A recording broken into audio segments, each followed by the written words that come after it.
श्री शिव महापुराण विद्येश्वर संहिता अथ सप्तदशोध्याय।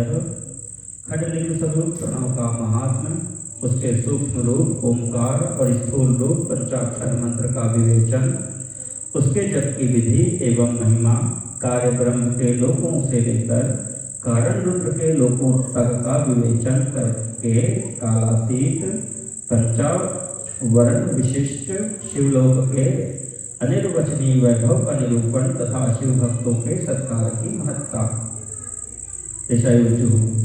प्रणवस्य च माहात्म्यं खड्गलिंगस्य महामुने शिवभक्तस्य पूजां च क्रमशो ब्रूहि नः प्रभो। ऋषिगण बोले, हे महामुने, हे प्रभु, आप हमारे लिए क्रमशः खड्गलिंग स्वरूप प्रणव का महात्म्य तथा शिव भक्त के पूजन की विधि बताइए। सूतवाच तपोधनैर्भवद्भिश्च सम्यक् प्रश्नस्त्वयं कृतः अस्योत्तरं महादेवो जानाति स्म न चापरः तथापि वक्ष्ये तमहं शिवस्य कृपयैव हि शिवोऽस्माकं च युष्माकं रक्षां गृह्णातु भूरिशः। सूत जी ने कहा, महर्षियों, आप लोग तपस्या के धनी हैं।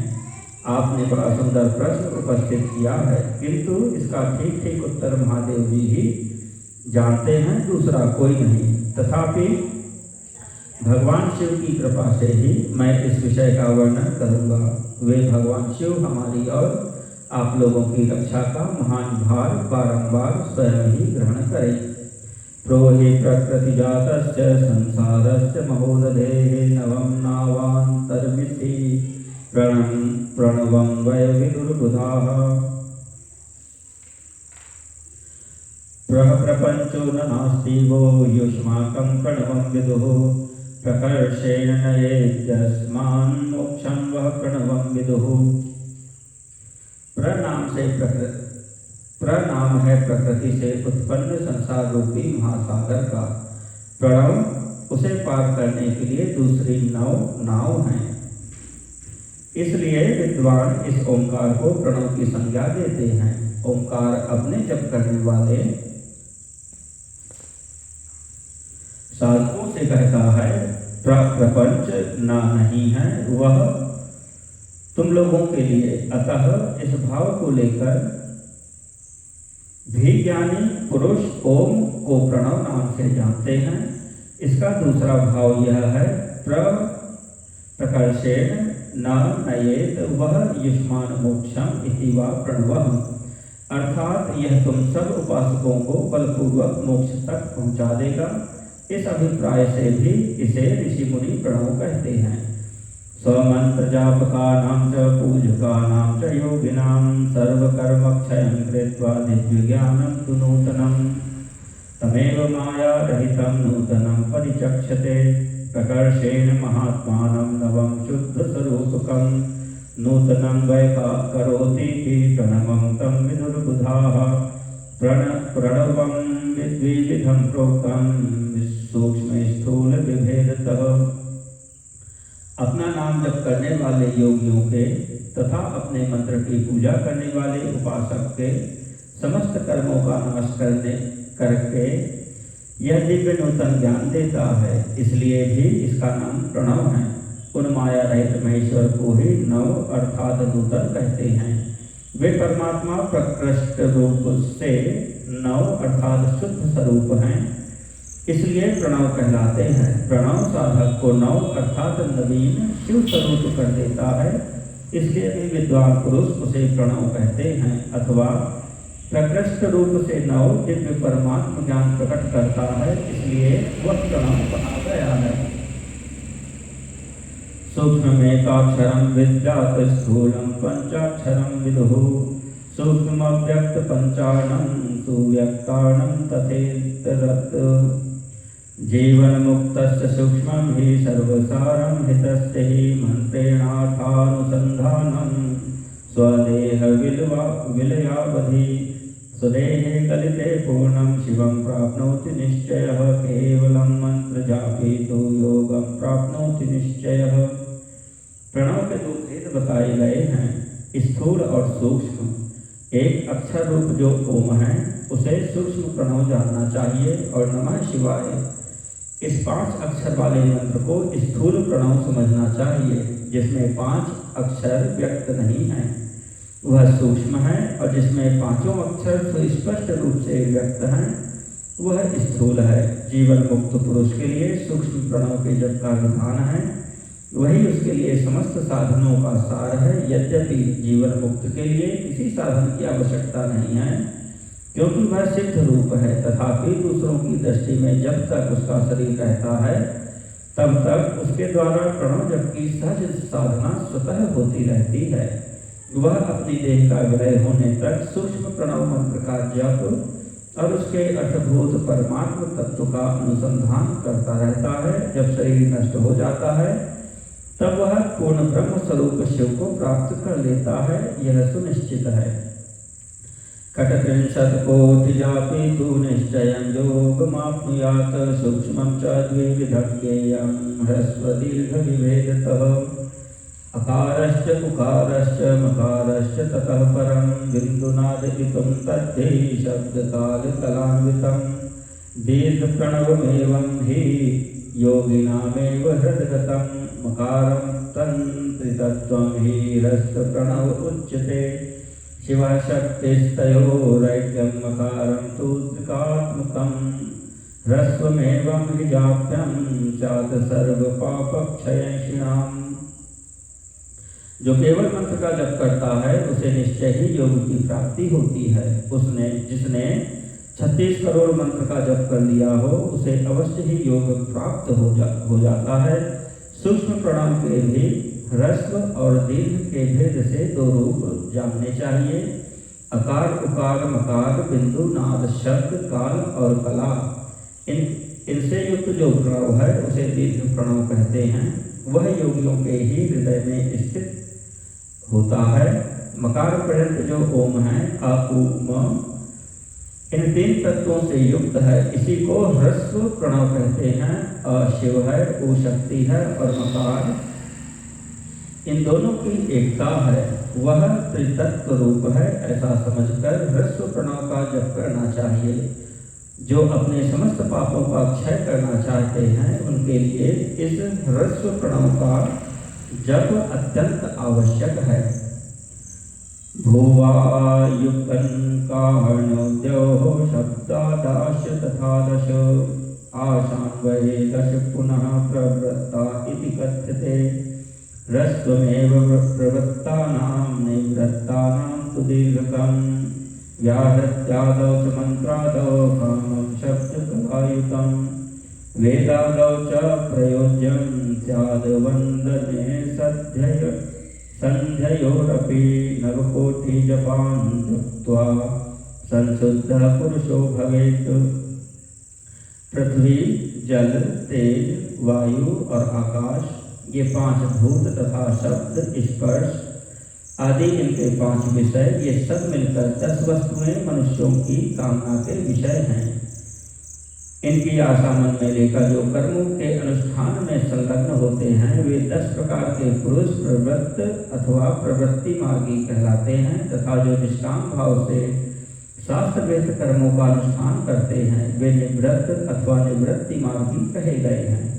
प्रवृत्त पुरुषों को ह्रस्व प्रणव का जप करना चाहिए और निवृत्त पुरुषों को दीर्घ प्रणव का व्याहृतियों तथा अन्य मंत्रों के आदि में इच्छानुसार शब्द और कला से युक्त प्रणव का उच्चारण करना चाहिए।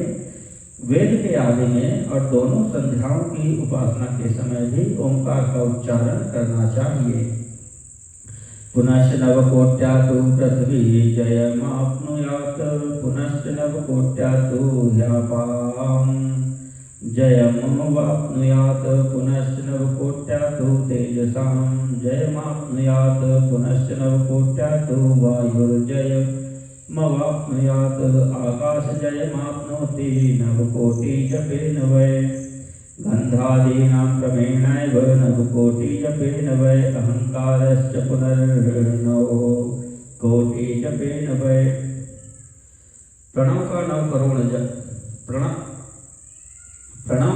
करोड़ जप करने से मनुष्य शुद्ध हो जाता है।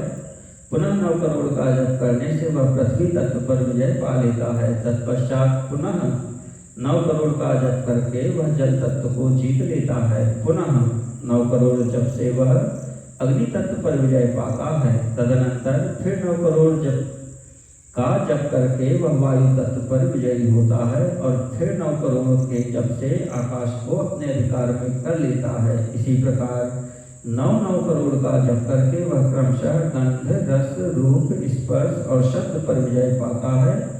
इसके बाद फिर 9 करोड़ का जप करके अहंकार को भी जीत लेता है। सहस्त्र मंत्र जप्तेन नित्य शुद्धो भवेत् पुमान् ततः परम स्वसिद्ध्यर्थम जपो भवति ही द्विजाः। हे द्विजो, मनुष्य 1000 मंत्रों के जप करने से नित्य शुद्ध होता है। इसके अनंतर अपनी सिद्धि के लिए जप किया जाता है। एवं अष्टोत्तर शतकोटि जप्तेन वै पुनः प्रणवेन प्रबुद्धस्तु शुद्ध योगमुवाप्नुयात्। शुद्ध योगेन संयुक्तो जीवन मुक्तो न संशयः। सदा जपन् सदा ध्यायन् शिवं प्रणवरूपिणं समाधिस्थो महायोगी शिव एव न संशयः। ऋषिच्छन्दो देवतादीन्यस्य देहे पुनर्जपेत्।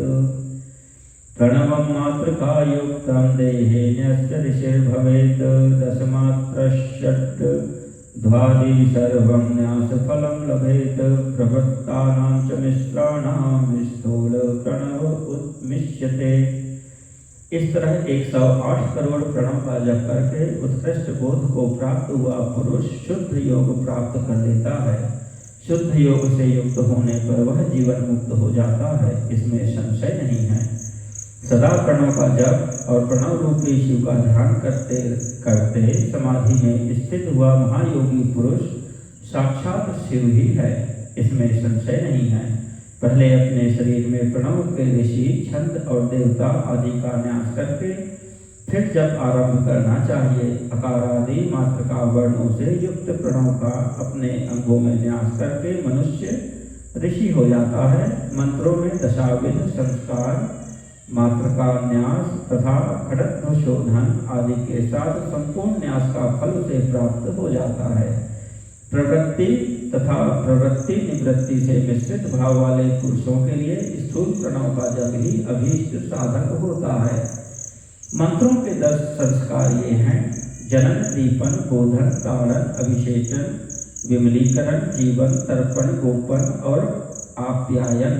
इनकी विधि इस प्रकार है: भोजपत्र, गोरोचन, कुमकुम, चंदन आदि से आत्माभिमुख त्रिकोण लिखे, फिर तीनों कोणों में 6 समान रेखाएं खींचे। ऐसा करने पर 49 त्रिकोण कोष्ठ बनेंगे। उनमें ईशान कोण से मातृका वर्ण लिखकर देवता का आवाहन पूजन करें। आवाहन पूजन करके मंत्र का एक वर्ण उच्चारण करके अलग पत्र पर लिखे। ऐसा करने पर जनन नामक प्रथम संस्कार होगा। हंस मंत्र का संपुट करने से 1000 जप द्वारा मंत्र का दूसरा दीपक संस्कार होता है। यह हंसः रामाय नमः सोहम। रुम बीज संपुटित मंत्र का 5000 जप करने से बोधन नामक तीसरा संस्कार होता है। यथा ह्रुम रामाय नमः ह्रुम। फट संपुटित मंत्र का 1000 जप करने से ताड़न नामक चतुर्थ संस्कार होता है। यथा फट रामाय नमः फट। भूर्ज पत्र पर मंत्र लिखकर रोम हंस ओम इस मंत्र से जल को अभिमंत्रित करके और उस अभिमंत्रित जल से अश्वत्थ पत्रादि द्वारा मंत्र का अभिषेक करें। ऐसा करने पर अभिषेक नामक 5वां संस्कार होता है। ओम त्रोम वखट इन वर्णों से संपुटित मंत्र का 1000 जप करने से विमलीकरण नामक 6वां संस्कार होता है। यथा ओम त्रोम वखट रामाय नमः वखट त्रोम ओम। सुधा वखट संपुटित मूल मंत्र का 1000 जप करने से जीवन नामक 7वां संस्कार होता है। यथा सुधा वखट रामाय नमः वखट सुधा। दुग्ध जल एवं घृत के द्वारा मूल मंत्र से 100 बार तर्पण करना ही तर्पण संस्कार है। ऋग बीज संपुटित 1000 जप करने से गोपन नामक 9वां संस्कार होता है। यथा ह्रीं रामाय नमः ह्रीं। रौम बीज संपुटित 1000 जप करने से आप्यायन नामक 10वां संस्कार होता है। यथा रौम रामाय नमः रौम, इस प्रकार संस्कृत किया हुआ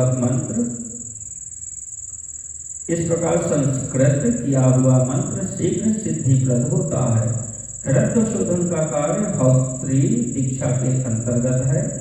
उसमें पहले कुंड में या वेदी पर अग्नि स्थापन होता है। वहाँ खरध्वा का शोधन करके होम से ही दीक्षा संपन्न होती है। विस्तार भय से अधिक विवरण नहीं दिया जा रहा है। क्रिया तपोज भैर्युक्ता श्री विधा शिव योगिनः धनादि विभवैश्चैव कराजरङ्गैर्नमादिभिः क्रियया पूजया युक्तः क्रिया योगीति कथ्यते। पूजा युक्तश्च भुग्बाह्योन्द्रियजयान्वितः परद्रोहादिरहितश्च तपो योगीति कथ्यते। एकैर्युक्तः सदा शुद्धः सर्वकामादिवर्जितः सदा जपपरः शान्तो जपयोगीति तं विदुः। उपचारः षोडशभिः पूजया शिवयोगिनां सालोक्यादिक्रमेणैव शुद्धो मुक्तिं लभेत् नरः। क्रिया तप और जप के योग से शिव योगी 3 प्रकार के होते हैं। वे क्रमशः क्रिया योगी, तपो योगी और जप योगी कहलाते हैं, जो धन आदि वैभवों से पूजा सामग्री का संचय करके हाथ आदि अंगों से नमस्कार आदि क्रिया करते हुए इष्ट देव की पूजा में लगा रहता है, वह क्रिया योगी कहलाता है। पूजा में संलग्न रहकर भी जो परमित भोजन करता हुआ बाह्य इंद्रियों को जीतकर वश में किए रहता है और मन को भी वश में करके परद्रोह आदि से दूर रहता है, वह तपो योगी कहलाता है। इन सभी सद्गुणों से युक्त होकर जो सदा शुद्ध भाव से रहता तथा समस्त काम आदि दोषों से रहित हो शांत चित्त से निरंतर जप किया करता है, उसे महात्मा पुरुष जप योगी मानते हैं। जो मनुष्य 16 प्रकार के उपचारों से शिव योगी महात्माओं की पूजा करता है, वह शुद्ध होकर सालोक आदि के क्रम से उत्तरोत्तर उत्कृष्ट मुक्ति को प्राप्त कर लेता है। जप योग मतो वक्षे गदतः शृणुतद्विजाः तपः कर्तुर्जपः प्रोक्तो यज्जपन् परिमार्जते। शिवनाम नमः पूर्वं चतुर्ध्यां पंचतत्त्वकं स्थूल प्रणवरूपं हि शिव पंचाक्षरं द्विजाः। पंचाक्षर जपेनैव सर्वसिद्धिं लभेत् नरः। प्रणवेनादिसंयुक्तं सदा पंचाक्षरं जपेत्। गुरुपदेशं संगम्य सुखवासेषु भूतले पूर्वपक्षे समारभ्य कृष्णभूतावधि द्विजाः। माघं भाद्रं विशिष्टं तु सर्वलोकालोत्तमोत्तमम्। हे द्विजो, अब मैं जप योग का वर्णन करता हूँ, आप सब लोग ध्यान देकर सुने। तपस्या करने वाले के लिए जप का उपदेश किया गया है, क्योंकि वह जप करते करते अपने आप को सर्वथा शुद्ध निष्पाप कर लेता है। हे ब्राह्मणों, पहले नमः पद हो, उसके बाद चतुर्थी विभक्ति में शिव शब्द हो तो पंचतत्वात्मक नमः शिवाय मंत्र होता है। इसे शिव पंचाक्षर कहते हैं। यह स्थूल प्रणव रूप है।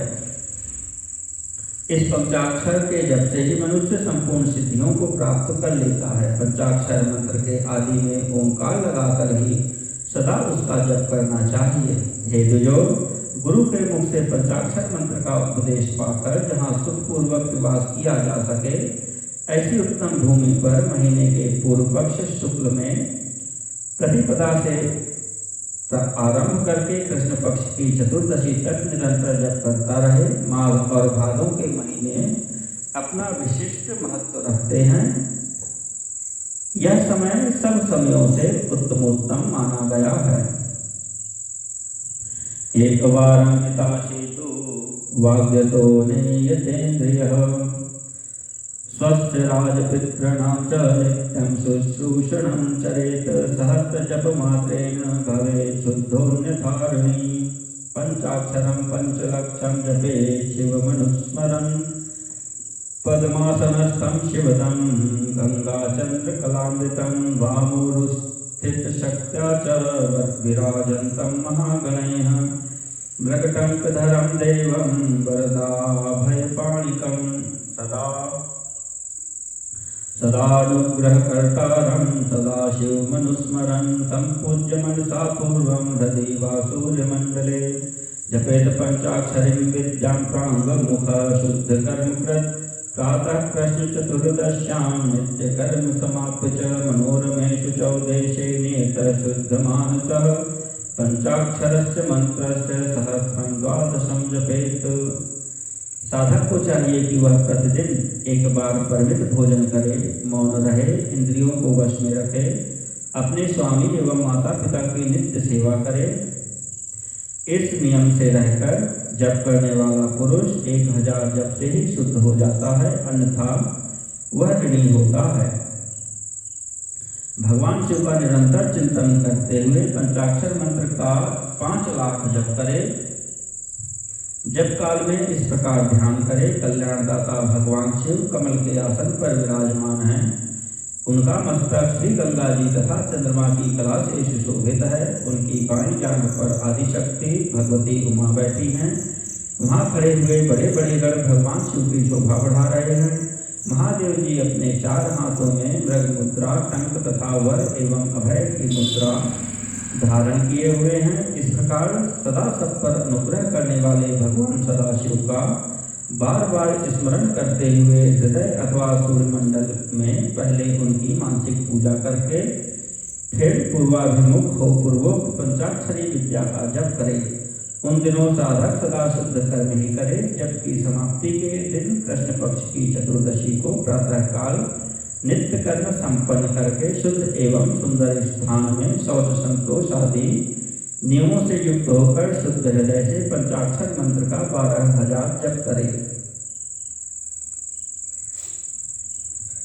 वरेत सपत्नीकान् शैवान् वै ब्राह्मणोत्तमान् एकं गुरुवरं श्रेष्ठं वरेत साम्बमूर्तिकम् ईशानं चाथ पुरुषं घोरं वाममेव च सद्यो जातं च पंचैव शिवभक्तान् द्विजोत्तमान् पूजा द्रव्याणि सम्पाद्य शिवपूजां समारभेत् शिवपूजां च विधिवत् कृत्वा होमं समारभेत् मुखान्तं च ससूत्रेण कृत्वा होमं समाचरेत् दशैकं वा शतैकं वा सहस्रैकं थापि वा कापिलेन घृतेनैव जुहुयात् स्वयमेव हि कारयेत् शिवभक्तैर्वाप्यष्टोत्तरशतं बुधः। तत्पश्चात सपत्नी 5 ब्राह्मणों का जो श्रेष्ठ एवं शिव भक्त हो वर्ण करे। इसके अतिरिक्त एक श्रेष्ठ आचार्य का भी वर्ण करे और उसे शाम सदाशिव का स्वरूप समझे।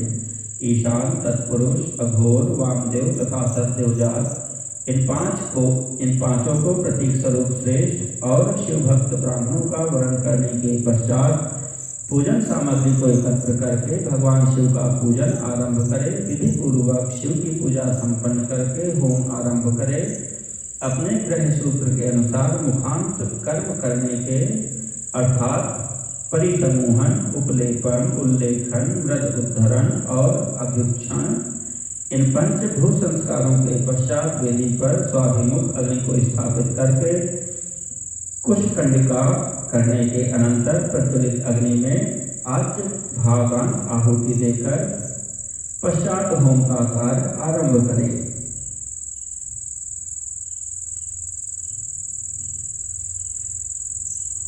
कपिला गाय के घी से 11, 101 अथवा 1001 आहुतियां स्वयं ही दे अथवा विद्वान पुरुष शिव भक्त ब्राह्मणों से 108 आहुतियां दिलाए।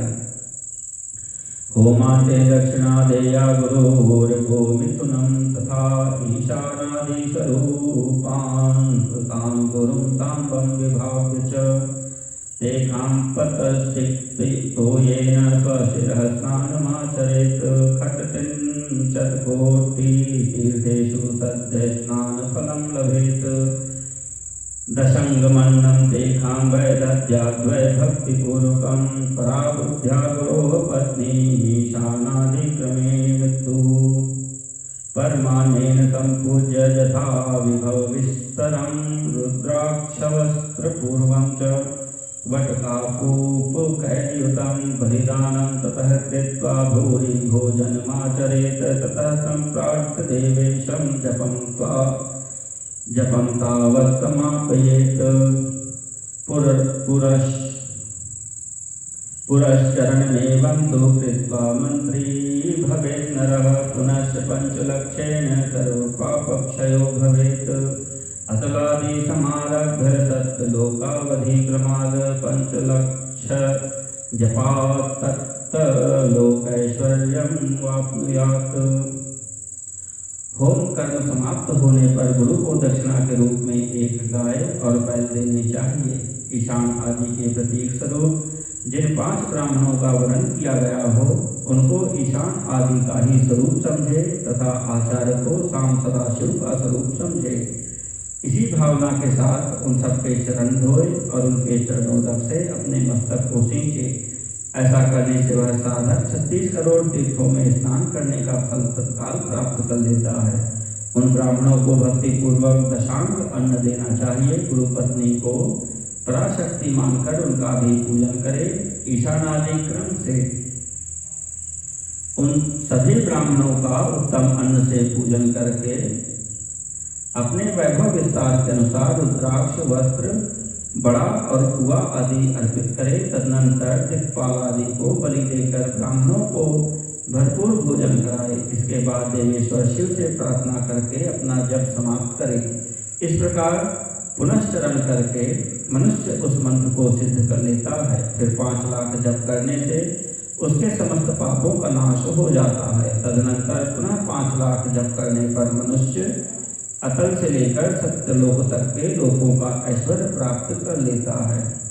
मध्ये मृतश्चेद भोगान्ते भूमौ तज्जापको भवेत् पुनश्च 5 लक्षेण ब्रह्म सामीप्यमाप्नुयात् पुनश्च 5 लक्षेण सौरूपैश्वर्यमाप्नुयात् आहत्य 100 लक्षेण साक्षात् ब्रह्म समो भवेत्। कार्य ब्रह्म एवं ही सायुज्यं प्रतिपद्य वै यथेष्टं भोगमाप्नोति तद् ब्रह्म प्रलयावधि। पुनः कल्पान्तरे वृत्ते ब्रह्मपुत्रः स जायते पुनश्च तपसादित्यः क्रमानुमुक्तो भविष्यति। यदि अनुष्ठान पूर्ण होने के पहले बीच में ही साधक की मृत्यु हो जाए तो वह परलोक में उत्तम भोग भोगने के पश्चात पुनः पृथ्वी पर जन्म लेकर पंचाक्षर मंत्र के जप का अनुष्ठान करता है। समस्त लोगों का ऐश्वर्य पाने के पश्चात मंत्र को सिद्ध करने वाला वह पुरुष यदि पुनः 5 लाख जप करे तो उसे ब्रह्मा जी का सामीप्य प्राप्त होता है। पुनः 5 लाख जप करने से उसे सारूप्य नामक ऐश्वर्य प्राप्त होता है। 100 लाख जप करने से वह साक्षात ब्रह्मा के समान हो जाता है। इस तरह कार्य ब्रह्म हिरण्यगर्भ का सायुज्य प्राप्त करके वह उस ब्रह्मा का प्रलय होने तक उस लोक में यथेष्ट भोग भोगता है। फिर दूसरे कल्प का आरंभ होने पर वह ब्रह्मा जी का पुत्र होता है। उस समय फिर तपस्या करके दिव्य तेज से प्रकाशित होकर वह क्रमशः मुक्त हो जाता है। पृथिव्यादि कार्यभूतेभ्यो लोका वै निर्मिताः क्रमात् पातालादि च सत्यान्तं ब्रह्मलोकाश्चतुर्दश सत्यादूर्ध्वं क्षमान्तं वै विष्णुलोकाश्चतुर्दश क्षमालोके कार्यविष्णुर्वैकुण्ठे वरपत्तने कार्यलक्ष्म्या महाभोगे रक्षां कृत्वाधितिष्ठति तद्दूर्ध्वाकाशशुच्यन्ता लोकाष्टाविंशतिः स्थिताः शुचौ लोके तु कैलासे रुद्रो वैभूतहृत्स्थितः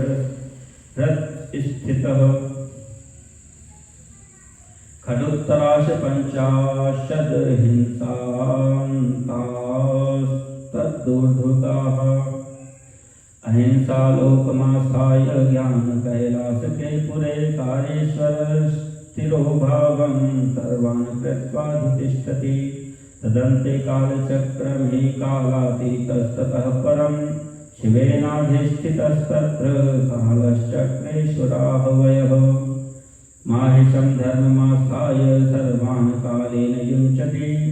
असत्यश्चाशुचिषश्च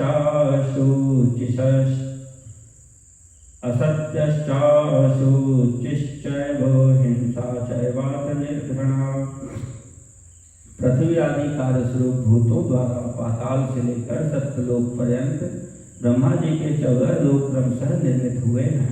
सत्यलोक से ऊपर क्षमालोक तक जो 14 भुवन हैं वे भगवान विष्णु के लोक हैं। उस क्षमालोक वाले श्रेष्ठ वैकुंठ में महाभोगी कार्य विष्णु कार्य लक्ष्मी से सबकी रक्षा करते हुए विराजमान रहते हैं।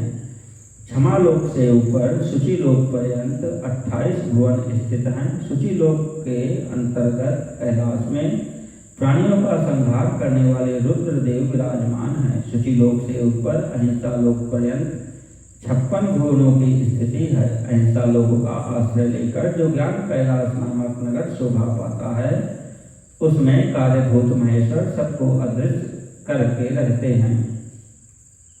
अहिंसा लोक के अंत में कालचक्र की स्थिति है। तदनंतर कालातीत स्थित है जहाँ काल चक्रेश्वर नामक शिव माहिष धर्म का आश्रय लेकर सबको काल से संयुक्त किए रहते हैं। असत्यादि चतुष्पाद सर्वांश काम रूप धृग नास्तिक्य लक्ष्मीर्दुः संगो वेद बाल ध्वनि सदा क्रोध संग कृष्ण वर्णो महामहेशवेशवान् तावन् महेश्वरः प्रोक्तः स्थिरोधास्तावदेव हि तदर्वाकर्म भोगो हि तद्दूर्ध्वं ज्ञान भोगकं तदर्वाकर्म माया हि ज्ञान माया तद्दूर्ध्वकम्। असत्य असुचि हिंसा निर्दयता ये असत्य आदि 4 पाद काम रूप धारण करने वाले शिव के अंश हैं। नास्तिकता युक्त लक्ष्मी दुसंग वेद बाह्य शब्द क्रोध का संग कृष्णवर्ण ये महामहेश के रूप वाले हैं। यहाँ तक महेश्वर के विराट स्वरूप का वर्णन किया गया है। वहीं तक लोकों का तिरोधान अथवा लय होता है। उससे नीचे कर्मों का भोग है और उससे ऊपर ज्ञान का भोग।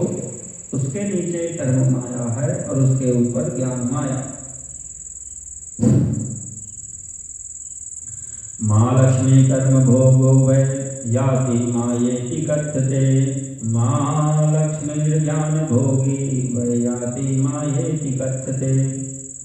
तद्दूर्ध्वं नित्य भोगो हि तदर्वांग नश्वरं विदुः तदर्वाक् तिरोधानं तद्दूर्ध्वं न तिरोधनम्। तदर्वाक पाशबन्धो हि तद्दूर्ध्वं नहि बन्धनं तदर्वाक परिवर्तन्ते कामकर्मानुसारिणः। निष्काम कर्म भोगस्तु तद्दूर्ध्वं परिकीर्तितः तदर्वाक परिवर्तन्ते बिंदु पूजा परायणाः। अब मैं कर्म माया और ज्ञान माया का तात्पर्य बता रहा हूँ। माँ का अर्थ है लक्ष्मी। उससे कर्म भोग यात प्राप्त होता है इसलिए वह माया अथवा कर्म माया कहलाती है। इसी तरह माँ अर्थात लक्ष्मी से ज्ञान भोग यात अर्थात प्राप्त होता है इसलिए उसे माया या ज्ञान माया कहा गया है। उपर्युक्त सीमा से नीचे नश्वर भोग हैं और ऊपर नित्य भोग। उससे नीचे ही तिरोधान अथवा लय है, ऊपर तिरोधान नहीं है। वहाँ से नीचे ही कर्ममय पाशों द्वारा बंधन होता है, ऊपर बंधन का सदा अभाव है। उससे नीचे ही जीव सकाम कर्मों का अनुसरण करते हैं। उससे नीचे ही जीव सकाम कर्मों का अनुसरण करते हुए विभिन्न लोकों और योनियों में चक्कर काटते हैं। उससे ऊपर के लोकों में निष्काम कर्म का ही भोग बताया गया है। तद्दूर्ध्वं हि व्रजन्तेव निष्कामालिंग पूजकाः तदर्वाक परिवर्तन्ते शिवान्यसुरपूजकाः। शिवैकनिरताये च तद्दूर्ध्वं संप्रयान्ति ते तदर्वाक जीवकोटिः स्यात् तद्धूर्ध्वं परकोटिकाः। बिंदु पूजा में तत्पर रहने वाले उपासक वहाँ से नीचे के लोकों में ही घूमते रहते हैं। उससे ऊपर तो निष्काम भाव से शिवलिंग की पूजा करने वाले उपासक ही जाते हैं। उसके नीचे शिव के अतिरिक्त अन्य देवताओं की पूजा करने वाले घूमते रहते हैं जो एकमात्र शिव की उपासना में तत्पर हैं। वे उससे ऊपर के लोकों में जाते हैं। वहाँ से नीचे जीव कोटि है और ऊपर ईश्वर कोटि। संसारिका तदर्वाक च मुक्ताः खलु तद्दुर्भोगाः तदर्वाक परिवर्तन्ते प्राकृत द्रव्य पूजकाः तद्दुर्भं हि भजन्त्येते पौरुष द्रव्य पूजकाः तदर्वाक्षतिलिङ्गं तु शिवलिङ्गं तद्दुर्भुकं तदर्वागाव्रतं लिङ्गं तद्दुर्भं हि निराकृति तदर्वाकल्पितं लिङ्गं तद्दुर्भं वै न कल्पितं तदर्वागबाह्यलिङ्गं चादन्तरङ्गं तद्दुर्भुकं तदर्वाक्षक्तिलोका हि शतं वै द्वादशाधिकं तदर्वाग्बिन्दुरूपं हि नादरूपं तदुत्तरं तदर्वाकर्मलोकस्तु तद्दुर्भं ज्ञानलोककः। नीचे संसारी जीव रहते हैं और ऊपर मुक्त लोग। प्राकृत द्रव्यों से पूजा करने वाले उससे नीचे रहते हैं और पौरुष द्रव्यों से पूजा करने वाले उससे ऊपर जाते हैं। उससे नीचे शक्ति लिंग है और उससे ऊपर शिवलिंग, उसके नीचे सगुण लिंग है और ऊपर निर्गुण लिंग, उसके नीचे कल्पित लिंग है और उसके ऊपर कल्पित नहीं है, उसके नीचे आदि भौतिक लिंग है और उसके ऊपर आध्यात्मिक लिंग है, उसके नीचे 112 शक्ति लोक हैं, उसके नीचे बिंदु रूप और उसके ऊपर नाद रूप है, उसके नीचे कर्मलोक है और उसके ऊपर ज्ञान लोक। नमस्कारस्तद्दुर्भं हि मदाहंकार नाशतः जन्म तस्मात् तिरोधानं प्रत्यायाति ननायतः ज्ञान शब्दार्थ एव मे तिरोधानान् निवारणात् तदर्वाक परिवर्तन्ते यादि भौतिक पूजकाः अध्यात्मिकार्चकाः एव तद्दुर्भं संप्रयान्ति वै तावत् वै वेदि भागं तन्महालोकात्मलिङ्गके प्रकृत्याद्यष्टबन्धोऽपि वेद्यते सम्प्रतिष्ठितः एवमेतादृशं ज्ञेयं सर्वं लौकिकवैदिकम्। इसी प्रकार उसके ऊपर मद और अहंकार का नाश करने वाली नम्रता है। वहाँ जन्म जनित तिरोधान नहीं है, उसका निवारण किए बिना वहाँ किसी का प्रवेश संभव नहीं है। इस प्रकार तिरोधान का निवारण करके ही वहाँ ज्ञान शब्द का अर्थ ही प्रकाशित होता है। आदि भौतिक पूजा करने वाले लोग उससे नीचे के लोकों में ही चक्कर काटते हैं। जो आध्यात्मिक उपासना करने वाले हैं वे ही उसके ऊपर हो जाते हैं। इस प्रकार वहाँ तक महालोक रूपी आत्मलिंग में विभाग को जानना चाहिए और प्रकृति आदि प्रकृति महत अहंकार और पंच तन मात्राएं 8 बंधनों को भी जाने। इस प्रकार सब लौकिक तथा वैदिक स्वरूप को जानना चाहिए। अधर्म महिषारूढ़ं कालचक्रं तरन्ति ते सत्यादिधर्मयुक्ता ये शिवपूजा पराश्रये तद्दुर्ध्वं वृषभो धर्मो ब्रह्मचर्य स्वरूप धृक् सत्यादिपादयुक्तस्य शिवलोकाग्रतः स्थितः क्षमाश्रृंगः शमश्रोत्रो वेदध्वनि विभूषितः आस्तिक्य चक्षुर्निश्वास गुरुबुद्धिमनावृतः प्रियादि वृषभागेयः कारणादिषु सर्वदा तं प्रियावृषभं धर्मं कदातीतो धितिष्ठति। जो सत्य अहिंसा आदि धर्मों से युक्त होकर भगवान शिव के पूजन में तत्पर रहते हैं वे अधर्म रूप भैंसे पर आरूढ़ कालचक्र को पार कर जाते हैं। कालचक्रेश्वर की सीमा तक जो विराट महेश्वर लोक बताया गया है उससे ऊपर वृषभ के आकार में धर्म की स्थिति है। वह ब्रह्मचर्य का मूर्तिमान रूप है। उसके सत्य, शौच, अहिंसा और दया ये 4 पाद हैं। वह शिवलोक के आगे स्थित है। क्षमा उसके सींग हैं, शम कान है और वे ध्वनि रूपी शब्द से विभूषित हैं। आस्तिकता उसके दोनों नेत्र हैं। निश्वास ही उसकी श्रेष्ठ बुद्धि एवं मन है। क्रिया आदि धर्म रूपी जो वृषभ हैं वे कारण आदि में सर्वदा स्थित हैं। ऐसा जानना चाहिए। उस क्रिया रूप वृषभाकार धर्म पर कालातीत शिव आरूढ़ होते हैं।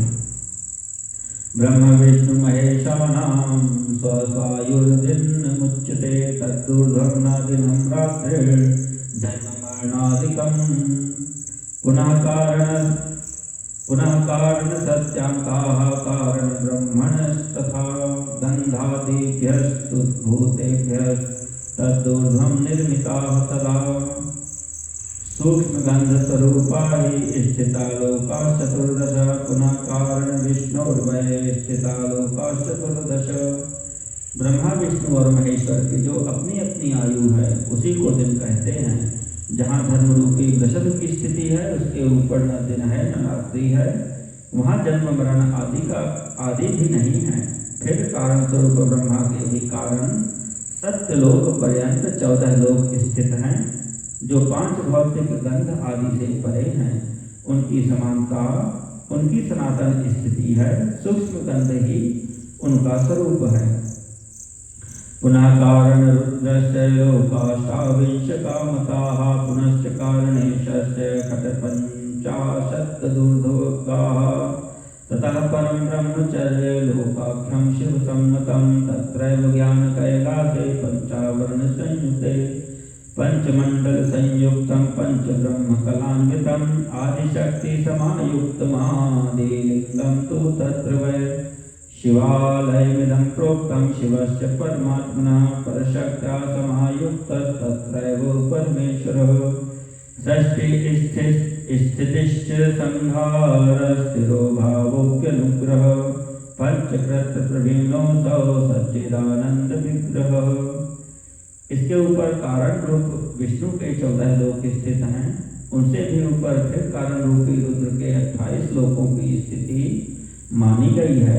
फिर उनसे भी ऊपर कारणेश शिव के 56 लोक विद्यमान है। तदनंतर शिव सम्मत ब्रह्मचर्य लोक है और वहीं 5 आवरणों से युक्त ज्ञानमय कैलाश है। वहाँ पर 5 मंडलों 5 ब्रह्म कलाओं और आदिशक्ति से संयुक्त आदिलिंग प्रतिष्ठित है।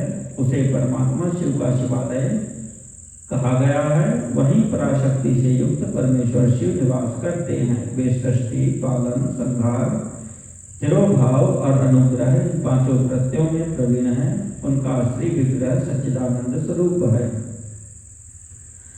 ध्यान धर्म सदा यस्य सदानुग्रह तत्परः समाध्यासनमासीनः स्वात्मा रामो विराजते तस्य संदर्शनं साध्यं कर्म ध्यानादिभिः क्रमात् नित्यादि कर्म यजनात् शिव कर्म मतिर्भवेत् क्रियादि शिव कर्मभ्यः शिव ज्ञानं प्रसादयेत् तद्दर्शनगताः सर्वे मुक्ता एव न संशयः।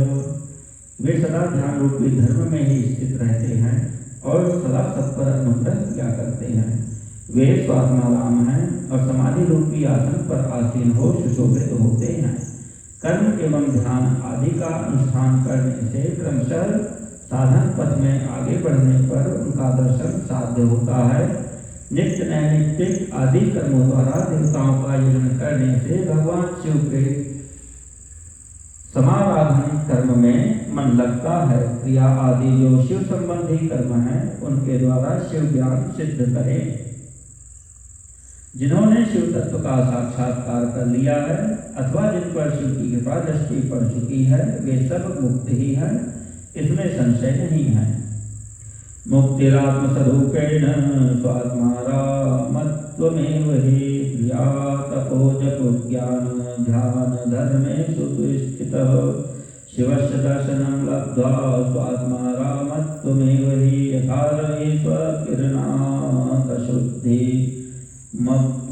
शुद्धिं पनेष्यति कृपाविचक्षण शम्भोर् ज्ञानं पनेष्यति अज्ञान विनिवृत्तौ तु शिवज्ञानं प्रवर्तते।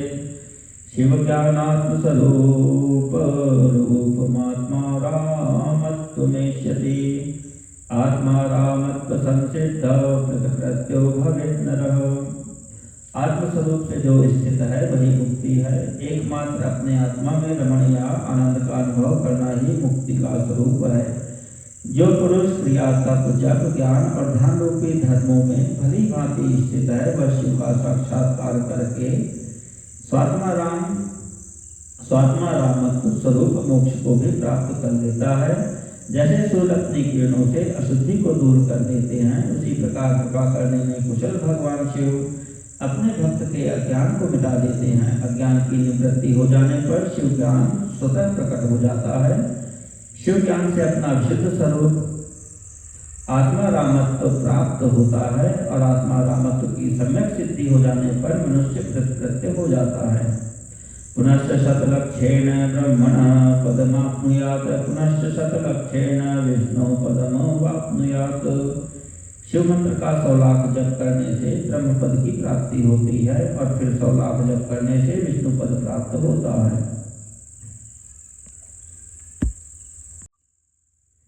पुनश्च शतलक्षेण रुद्रस्य पदमाप्नुयात् पुनश्च शतलक्षेण ऐश्वर्यं पदमाप्नुयात्। पुनः 100 लाख शिव मंत्र का जप करने से रुद्र का पद प्राप्त होता है। उसके बाद फिर 100 लाख जप करने पर ऐश्वर्यमय पद की प्राप्ति हो जाती है। पुनश्चैवं विधेनैव जपेन सुसमाहितः शिवलोकादिभूतं हि कालचक्रमवाप्नुयात्। फिर इसी प्रकार सम्यक रूप से जप करने पर शिवलोक के आदिभूत अर्थात शिवलोक के आधारभूत निर्माता कालचक्र को प्राप्त किया जा सकता है। कालचक्रं पंचचक्रमेकैकेन प्रमुत्तरे षष्टिमोह ब्रह्मचक्रं भोगमोह तु वैष्णवं कोपमोह रौद्रचक्रं भ्रमणं चैश्वरं विदुः शिवचक्रं ज्ञानमोह पंचचक्रं विदुर्बुधाः। यह कालचक्र पंचचक्रों से युक्त है जो एक के पश्चात एक में स्थित हैं। सृष्टि और मोह से युक्त ब्रह्म चक्र, भोग तथा मोह से युक्त वैष्णव चक्र, कोप एवं मोह से युक्त रौद्र चक्र, भ्रमण से युक्त ईश्वर चक्र और ज्ञान तथा मोह से युक्त शिव चक्र है। ऐसा इन 5 चक्रों के विषय में बुद्धिमानों का कहना है। पुनश्च 10 कोट्या हि कारण ब्रह्मण पदम पुनश्च 10 कोट्या हि तत्पदैश्वर्यमाप्नुयात्। पुनः 10 करोड़ शिव मंत्र का जप करने पर कारण ब्रह्म का पद प्राप्त होता है। तदनंतर 10 करोड़ जप करने से ऐश्वर्य युक्त पद की प्राप्ति होती है। एवं क्रमेण विष्णुवादेह पदम लब्ध्वा महौजसः क्रमेण तत्पदैश्वर्यं लब्ध्वा चैव महात्मनः।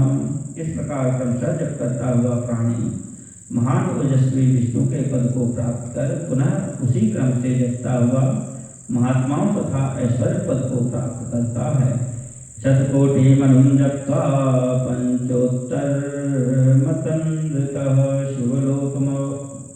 शिवलोकमवाप्नोति पंचमावरणादुपहि। बिना असावधानी किए 105 करोड़ मंत्रों का जप करने के पश्चात वह प्राणी 5 आवरणों पशु पाश माया शक्ति रोध से बाहर स्थित शिवलोक प्राप्त करता है। राजसं मंडपं तत्र नंदी संस्थानमुत्तमं तपोरूपश्च वृषभस्तत्रैव परिदृश्यते। वहाँ उस शिवलोक में राजमंडप है, नंदीश्वर का उत्तम निवास है, तपस्या रूपी वृषभ वहीं पर दिखाई देता है। सद्योजातस्य तत्स्थानं पंचमावरणं परं वामदेवस्य च स्थानं चतुर्थावरणं पुनः। वहीं पर 5 आवरणों से बाहर सद्योजात अर्थात तत्काल आवरण रहित हुए भगवान शिव का स्थान है। पुनः चतुर्थ आवरण में वामदेव का स्थान है। अघोर निलयं पश्चात तृतीयावरणं परं पुरुषश्चैव सांबस्य द्वितीयावरणं शुभम् ईशानस्य परश्चैव प्रथमावरणं ततः ध्यानधर्मस्य च स्थानं पंचमं मंडपं ततः। उसके पश्चात तृतीयावरण में अघोर शिव का, दूसरे आवरण में सांब शिव का मंगलमय तथा प्रथमावरण में ईशान शिव का निवास स्थान है। उसके पश्चात पंचम मंडप है जहाँ ध्यान और धर्म का निवास रहता है। बलीनाथस्य संस्थानं तत्र पूर्णामृतप्रदं। चतुर्थं मंडपं पश्चात् चंद्रशेखर मूर्तिमत्। तदनंतर चतुर्थ मंडप है, वहाँ पर चंद्रशेखर की मूर्ति से युक्त भगवान बलिनाथ का वास स्थान है, जो पूर्ण अमृत को प्रदान करने वाला है। सोमस्कंदस्य च स्थानं तृतीयं मंडपं परं, द्वितीयं मंडपं नृत्य मंडपं प्राहुरास्तिकाः। तृतीय मंडप में सोम स्कंद का परम निवास स्थान है, उसके पश्चात द्वितीय मंडप है, आस्तिक लोग जिसे नृत्य मंडप कहते हैं। प्रथमं मूल मायायाः स्थानं तत्रैव शोभनं, ततः परं गर्भगृहं लिंगस्थानं परम शुभम। प्रथम मंडप में मूल माया का स्थान है, वहाँ पर अत्यंत शोभा वास करती है। उसके परे गर्भगृह है, जहाँ शिव का लिंग स्थान है। नंदी संस्थानतः पश्चान् विदो शिव वैभवं, नंदीश्वरो बहिस्तिष्ठन् पंचाक्षरमुपासते। नंदी स्थान के पश्चात शिव के वैभव को कोई नहीं जान सकता है। नंदीश्वर गर्भगृह से बाहर रहकर शिव के पंचाक्षर मंत्र की उपासना करते हैं। एवं गुरु क्रमालब्धं नंदीशाच मया पुनः, ततः परं स्वसंवेद्यं शिवैनैवानुभावितम्। इस प्रकार गुरु परंपरा से नंदीश्वर और सनत कुमार के संवाद की जानकारी मुझे हुई है। उसके पश्चात का परम रहस्य स्वसंवेद है, जिसका अनुभव स्वयं शिव करते हैं। शिवस्य कृपया साक्षात् शिवलोकस्य वैभवं, विज्ञातुं शक्यते सर्वैर्नान्यथेत्याहुरास्तिकाः। आस्तिक जनों का कहना है कि साक्षात शिव की कृपा से ही शिवलोक के ऐश्वर्य को लोग जान सकते हैं, अन्यथा असंभव है। एवं क्रमेण मुक्ताः शिवब्राह्मणा वैजितेन्द्रियाः, अन्येषां च क्रमं वक्षे गदतः शृणुता ददातु। इस प्रकार से शिव का साक्षात्कार प्राप्त कर जितेंद्रिय ब्राह्मण मुक्त हो जाते हैं, अर्थात मोक्ष को प्राप्त कर लेते हैं। अब मैं अन्य क्षत्रिय आदि वर्णों के विषय में कहूँगा, उसे आदर पूर्वक आप सब सुने। गुरुपदेशाज्जाप्यं वै ब्राह्मणानां नमोऽन्तकं, पंचाक्षरं पंचलक्षमायुष्यं प्रजपेद विधि। यदि ब्राह्मण को आयु प्राप्त करने की इच्छा है तो उसे गुरु के द्वारा बताए गए उपदेश के अनुसार इस शिव के पंचाक्षर मंत्र का विधि पूर्वक 5 लाख जप करना चाहिए। स्त्रीत्वापनयनार्थं तु पंचलक्षं जपेत पुनः, स्त्रीत्वापनयनार्थं तु पंचलक्षं जपेत पुनः, मन्त्रेण पुरुषो भूत्वा क्रमान मुक्तो भवेद बुध। यदि स्त्री स्त्रीत्व अर्थात स्त्री योनि से मुक्त होना चाहती है तो वह भी 5 लाख पंचाक्षर मंत्रों का जप करे। इन मंत्रों के प्रभाव से पुरुष का जन्म लेकर वह क्रमशः मुक्त हो जाती है। क्षत्रिय पंचलक्षेण क्षत्रत्वं पनिष्यति, पुनश्च पंचलक्षेण क्षत्रियो ब्राह्मणो भवेत्, मंत्रसिद्धिर्जपाच्चैव क्रमान्मुक्तो भवेन्नर। वैश्यस्तु पंचलक्षेण वैश्यत्वं पनिष्यति, पुनश्च पंचलक्षेण मंत्रक्षत्रिय उच्यते, पुनश्च पंचलक्षेण क्षत्रत्वं पनिष्यति, पुनश्च पंचलक्षेण मंत्र ब्राह्मण उच्यते, शूद्रश्चैव नमोन्तेन पंचविंशतिलक्षतः। मंत्र विप्रत्वमापद्य पंचाक्षुद्धो भवेत् द्विजः, नारी वात नरो वात ब्राह्मणो वान्य एव वा। क्षत्रिय 5 लाख मंत्रों का जप करके क्षत्रियत्व को दूर कर लेता है, अर्थात क्षत्रिय वर्ण में रहने वाले गुणों से वह मुक्त हो जाता है। तदनंतर पुनः 5 लाख मंत्रों का जप करने पर वह ब्राह्मण हो जाता है। फिर उतने ही मंत्रों के जप से मंत्र सिद्धि प्राप्त हो जाती है और तत्पश्चात उसी क्रम से 5 लाख मंत्रों का जप करने पर वह मनुष्य मुक्त हो जाता है। वैश्य पंचलक्ष मंत्रों का जप करने से अपने वैश्यत्व गुण का परित्याग कर देता है। पुनः पंचलक्ष मंत्र का जप करने पर वह मंत्र क्षत्रिय कहलाने का अधिकारी हो जाता है। उसके बाद 5 लाख मंत्रों का जप करने से क्षत्रियत्व को दूर कर देता है तदनंतर पुनः पंचलक्ष्य मंत्र का जप करके मंत्र ब्राह्मण कहलाने का अधिकारी हो जाता है। इसी प्रकार शूद्र भी मंत्र के अंत में नमः शब्द लगाकर यदि 25 लाख मंत्रों का जप करता है तो वह शूद्र मंत्र विप्रत को प्राप्त द्विज ब्राह्मण हो जाता है। चाहे स्त्री हो या पुरुष, ब्राह्मण हो या अन्य कोई भी वर्ण हो, पंचाक्षर मंत्र का जप करने से सभी शुद्ध हो जाते हैं। नमोन्तं वा नमः पूर्वमातुर सर्वदा जपेत तत्स्त्रीणां तथैर्वोह्य गुरुर्निर्दर्शयेत् क्रमात्। जो कामना पूर्ति के लिए आतुर है उसे चाहिए कि वह नमः को आदि अंत में लगाकर शिव मंत्र का सदैव जप करता रहे। स्त्रियों तथा शूद्रों के लिए मंत्र जप का जैसा स्वरूप कहा गया है उसी के अनुसार गुरु को भी चाहिए कि वह उन्हें निर्देश दे।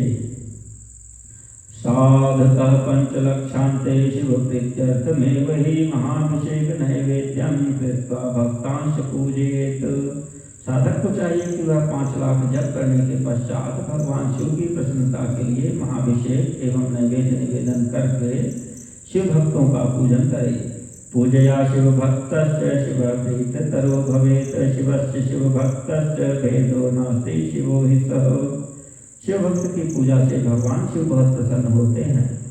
शिव और उनके भक्त में कोई भेद नहीं है, वह साक्षात शिव स्वरूप ही है। शिव स्वरूप मंत्रस्य धरणात् शिव एव हि शिव भक्त शरीरे हि शिवे तत्परमो भवेत्। शिव स्वरूप मंत्र को धारण करके वह शिव ही हो जाता है। शिव भक्त का शरीर शिव रूप ही है, अतः उसकी सेवा में तत्पर रहना चाहिए। शिव भक्ता क्रिया सर्वा वेद सर्व क्रियां विदुः यावत् शिवं यत् मंत्रं येन जप्तं भवेत् क्रमात् तावद्वै शिव सान्निध्यं तस्मिन् देहे न संशयः। देवी लिंगं भवेद रूपं शिव भक्त स्त्रियास्तथा। यावन् मंत्रं जपेत् देव्या तावत् सान्निध्यमस्ति शिवं तं पूजयेत् धीमान् स्वयं वै शब्द रूप भाव। जो शिव के भक्त हैं वे लोग और वेद की सारी क्रियाओं को जानते हैं। जो क्रमशः जितना जितना शिव मंत्र का जप कर लेता है उसके शरीर को उतना ही उतना शिव का सामीप्य प्राप्त हो जाता है, इसमें संशय नहीं है। शिव भक्त स्त्री का रूप देवी पार्वती का ही स्वरूप है। वह जितना मंत्र जपती है उसे उतना ही देवी का सानिध्य प्राप्त हो जाता है। स्वयं चैव शिवो भूत्वा परां शक्तिं प्रपूजयेत् शक्तिं वीरं च लिंगं च या लेख्या मायया यजेत्। बुद्धिमान व्यक्ति को शिव का पूजन करना चाहिए, इससे वह साक्षात मंत्र रूप हो जाता है। साधक स्वयं शिव स्वरूप होकर पराशक्ति का पूजन करे। शक्ति वेद मूर्ति तथा लिंग का चित्र बनाकर अथवा मिट्टी आदि से इनकी आकृति का निर्माण करके प्राण प्रतिष्ठा पूर्वक निष्कपट भाव से इनका पूजन करे। शिवलिंगं शिवं मत्वा स्वात्मानं शक्तिरूपकं शक्तिलिंगं च देवीं च मत्वा स्वं शिवरूपकं। शिवलिंगं नादरूपं बिन्दुरूपं च शक्तिकं उपप्रधान भावेन अन्योन्यासक्तलिंगकं। पूजयेत् शिवं शक्तिं स शिवो मूलभावनात् शिवभक्तान् शिवमन्त्र रूपकान् शिवरूपकान्। शिवलिंग को शिव मानकर अपने को शक्ति रूप समझकर शक्तिलिंग को देवी और अपने को शिव रूप समझकर शिवलिंग को नाद रूप तथा शक्ति को बिंदु रूप मानकर परस्पर सटे हुए शक्तिलिंग और शिवलिंग के प्रति उपप्रधान और प्रधान की भावना रखते हुए जो शिव और शक्ति का पूजन करता है वह मूल रूपी भावना करने के कारण शिव रूप ही है। शिव भक्त शिव मंत्र रूप होने के कारण शिव के ही स्वरूप हैं।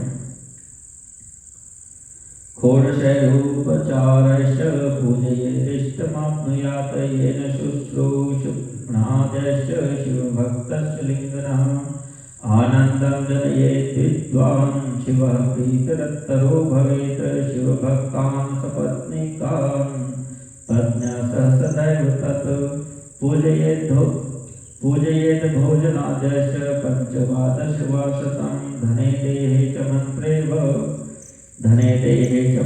च भावनायामुवच्चकः शिवशक्तिस्वरूपेण न पुनर्जायते भुवि नाभेदो ब्रह्म भागमाकण्ठं विष्णु भागकम्।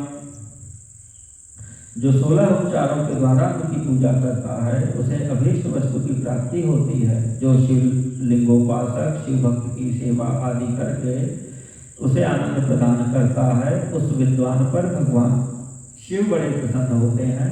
5, 10 या 100 सपत्नी शिव भक्तों को बुलाकर भोजन आदि के द्वारा पत्नी सहित सदा उनका सदैव समादर करे। धन में, देह में और मंत्र में शिव भावना रखते हुए उन्हें शिव और शक्ति का स्वरूप जानकर निष्कपट भाव से उनकी पूजा करे। ऐसा करने वाला पुरुष शिव शक्ति स्वरूप होकर इस भूतल पर फिर जन्म नहीं लेता है। मुखम लिंगमिति प्रोक्तम शिव भक्त शरीरकम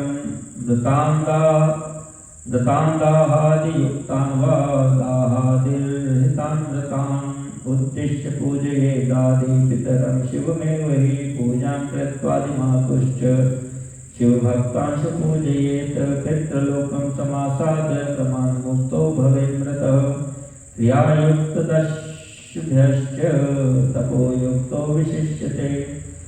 शिव भक्त की नाभि के नीचे का भाग ब्रह्म भाग तथा नाभि के ऊपर कंठ पर्यंत तक का भाग विष्णु भाग और मुख शिवलिंग स्वरूप कहा गया है।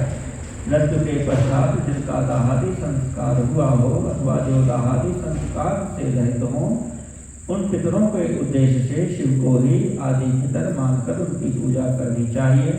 पुनः आदि माता शिव की शक्ति की पूजा कर शिव भक्तों का पूजन करना चाहिए। ऐसा करने वाला पुरुष मरने के पश्चात क्रमशः पितृलोक को प्राप्त करता है। तदनंतर उसे मुक्ति प्राप्त हो जाती है। 10 क्रियावान पुरुषों से युक्त योगियों की अपेक्षा यह तपोयुक्त प्राणी श्रेष्ठ है।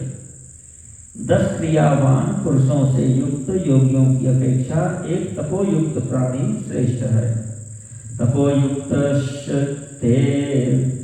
तपोयुक्त शतेभ्यश्च जपयुक्तो विशिष्यते जपयुक्त सहस्रेभ्य शिवज्ञानी विशिष्यते।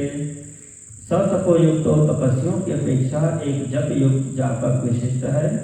सहस्त्र जपयुक्त जापकों की अपेक्षा एक शिवज्ञानी का विशेष महत्व है। शिवज्ञानिषु लक्ष्येषु ध्यानयुक्तो विशिष्यते ध्यानयुक्तेषु कोटिभ्यः समाधिस्थो विशिष्यते। 1 लाख शिवज्ञानियों से शिव का ध्यान करने वाला एक ध्यानी श्रेष्ठ है और करोड़ ध्यानियों की अपेक्षा शिव के लिए एक समाधिस्थ श्रेष्ठ है। उत्तरोत्तर वैशिष्ट्यात् पूजायामुत्तरोत्तरं फलं वैशिष्ट्य रूपं च दुर्विज्ञेयं मनीषिभिः तस्माद् वै शिवभक्तस्य माहात्म्यं वेत्ति को नरः। शिवशक्त्योः पूजनं च शिवभक्तस्य पूजनं कुरुते यो नरो भक्त्या स शिवः शिवमेधते य इमं पठते ध्यायमर्थवेदसम्मतं शिवज्ञानी भवेद विप्रः शिवेन सह मोदते श्रावयेत् शिवभक्तांश विशेषज्ञो मुनीश्वराः। इस प्रकार उत्तरोत्तर वैशिष्ट क्रम से की जाने वाली पूजा से प्राप्त फल में भी विशिष्टता आ जाती है जिसको जानना विद्वानों के लिए भी कठिन है। इस कारण से शिव भक्त की महिमा को कौन मनुष्य जान सकता है। जो मनुष्य शिव शक्ति और शिव भक्त की पूजा भक्ति पूर्वक करता है वह शिव स्वरूप होकर सदैव कल्याण को प्राप्त करता है। जो ब्राह्मण इस वेद सम्मत अध्याय को अर्थ सहित पढ़ता है वह शिव ज्ञानी होकर शिव के साथ आनंद प्राप्त करता है। हे मुनीश्वरों, विद्वान पुरुष को चाहिए कि यह अध्याय वह शिव भक्तों को सुनाए। शिव प्रसाद सिद्धि स्यात् शिवस्य कृपया बुधाः।